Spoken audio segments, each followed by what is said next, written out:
सोडून. चला नमस्कार मित्रांनो, मी तुमचे सगळ्यांचं लाडका आहे. तर भावांनो, महागेले 2-3 दिवस झाले आपल्या पवनबाईंची आयडी कोणतरी परमनंट सस्पेंड केली होती. मग त्याबद्दल मी काय असे 2-3 व्हिडिओ पोस्ट केले होते. ती काही जणच्या लोकांना ती व्हिडिओ बघवना झाली. त्यांचं म्हणणं काय ते पवन भाईला खेटाय बघायला लागला आणि कुठं काय. मला त्या प्रत्येकाला एकच सांगायचं, हो काय का भाऊ माझा, आमचे किस्से बघू. तुम्हाला माझे व्हिडिओ बघू वाटत नसली सरळ तुम्ही इग्नोर करून जावा ना. तुम्हाला मला कोण फॉलो करा म्हणलंय का? अनफॉलो करा, ब्लॉक करा, मला जावा तुम्ही. तुम्हाला काय घेणं देणार माझ्यावर?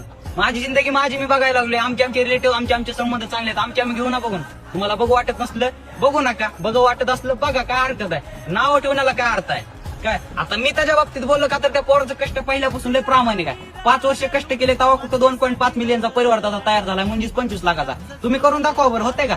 नाही, आपल्याला तसलं जमत नाही. आपल्याला फक्त एवढंच कळते, एखादं जर त्याच्या लाईन येऊन सरळ रस्त्यावर जर चालला, आपल्याला फक्त त्या रस्त्यावर काटे टाकायला, खिळे टाकायला फक्त एवढं जमते परफेक्ट आपल्याला. प्रत्येकाने गोष्ट लक्षात घ्यावा. मी का कुणाला वाईट वगैरे बोलत नाही, पण सांगायचा मुद्दा फक्त एवढाच आहे की जर एखाद्याची बरोबरी